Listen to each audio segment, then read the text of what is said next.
ये साफ दर्शाता है कि भाजपा जो है उनका कोई संविधान पर उनका ना यकीन है, ना वो उसको मानना चाहते हैं और रोजाना उल्लंघन करते हैं। जहां तक रही बात बाबा साहब अंबेडकर जी की, तो हम लोग बार बार कहते हैं कि कांग्रेसी आज उनको एक पॉलिटिकल मुद्दा बना करके बार बार पेश करने का प्रयास करते हैं, लेकिन उनको कभी भी सम्मान उन्होंने नहीं दिया। बहुत बड़ा अपमान अगर इस देश का के गृह मंत्री कर रहे हैं तो हम उन्होंने माफी मांगनी चाहिए और रेजिग्नेशन भी देना चाहिए। बहुत अफसोस की बात है कि हमारे जो संविधान के निर्माता हैं बाबा साहब डॉक्टर भीमराव अंबेडकर के बारे में इस तरीके से उन्होंने टिप्पणी दी है, और ये साफ दर्शाता है कि भाजपा जो है उनका कोई संविधान पर उनका ना यकीन है, ना वो उसको मानना चाहते हैं और रोजाना उल्लंघन करते हैं। और जिस तरीके से उन्होंने डॉक्टर भीमराव अंबेडकर को अपमानित किया, ये इससे साफ जाहिर होता है इन लोगों को सिर्फ अपनी मनमानी चलानी है और वही ये रोज करते हैं। तो हमें बहुत अफसोस हुआ कि एक ऐसे महापुरुष जिन्होंने हमें संविधान के रूप में एक सौगात दी है जिससे हर नागरिक के अधिकार जुड़े हुए हैं, उनका भी अगर आज के दौर में अपमान होगा तो ये देश किस राह पर जा रहा है, ये आपके हमारे सबके सामने है। तो बहुत अफसोसजनक बात है। लेकिन बीजेपी ने साफ तौर पर प्रेस कॉन्फ्रेंस भी किया और उन्होंने कहा भी कि ऐसे पार्लियामेंट्री अफेयर्स ने भी कहा कि बाबा साहब अंबेडकर को जो सम्मान है वो लगातार हमने रिकॉग्नाइज किया, हम हमेशा सम्मान देते रहे हैं। यहाँ पर गृह मंत्री जी के शब्दों को तोड़ मरोड़ कर जिस तरीके से प्रयोग किया जा रहा है, ये उचित नहीं है। आप कहें? देखिए, तोड़ मरोड़ के तो नहीं, वो जो बयान है वो संसद टीवी का है, सबके सामने है, कोई एडिटेड बयान नहीं है। तो जिस तरीके से उन्होंने कहा और क्या उनकी मंशा उसके पीछे थी, वो उस बयान से साफ जाहिर होती है। कोई तोड़ने मरोड़ने की बात नहीं है। ये इससे यही दर्शाया जाता है कि इन लोगों का कोई सिर्फ क्योंकि विपक्ष हमेशा संविधान की बात करता है तो उसके जवाब में इन्हें झुकना पड़ता है, लेकिन इनका जो असली मन है, जो इनके मन में जो कालिक है, वो इस बयान के माध्यम से सबको दिख रही है। बीजेपी और आरएसएस जिन्होंने हमेशा तिरंगे और संविधान से नफरत की है, जिन्होंने हाल ही तक तिरंगा फैलाया नहीं था, हॉइस्ट नहीं किया था, जो संविधान को बार बार बदलने की आवाज करते हैं, जो 400 पार का नारा था वो संविधान बदलने के लिए लाया था, लेकिन अनफॉर्चुनेटली उनको 400 पार मिला नहीं।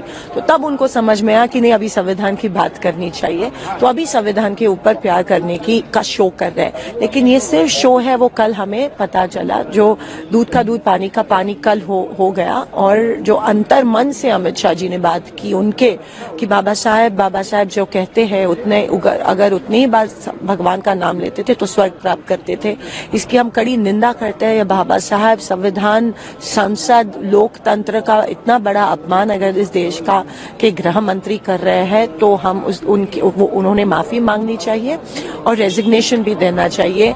अभी पता चल रहा है कि जो बीजेपी हमेशा कहती है, अभी कह रही है संविधान, वो पूरा झूठ है। संविधान बदलने की कोशिश, 1 नेशन 1 इलेक्शन हो, 400 पार हो, ये सब basic structure of the constitution बदलने की साजिश थी और वो जो उनका असली चेहरा कल बाहर आया। विपक्ष के पास हमने पहले भी कहा है, हम बार बार कहते हैं कि देश हित के मुद्दे उनके पास नहीं है और उनको एक आदत हो गया कि कैसे भी सदन की कार्रवाई को उनको स्थगित करना है। अब उसके लिए वो नए एक होता है ना कि तिल का ताड़ बनाने का जो बात होता है, किसी भी एक लाइन को उसको तोड़ मरोड़ के पेश करने का उनका आदत हो गया है। जब भी आप देखेंगे हल्ला हंगामा चलेगा। हमने पहले भी कहा है कि ये विपक्ष कमजोर विपक्ष है क्योंकि ये देश हित के मुद्दे पे चर्चा ही नहीं करना चाहती।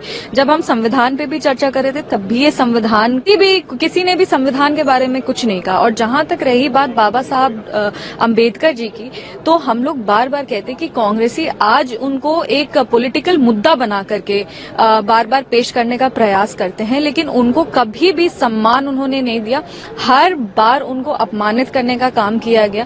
संविधान सभा जिस सेंट्रल हॉल में जहां पे चर्चा हुई, जहां पे संविधान हमारा तैयार हुआ, वहां पे उनकी चित्र तक को कांग्रेस ने लगने नहीं दिया। जब भारत रत्न देने की भी बात आई तो अपने 2 प्रधानमंत्री को उन्होंने भारत रत्न दिया, पर बाबा साहब को उन्होंने भारत रत्न नहीं दिया।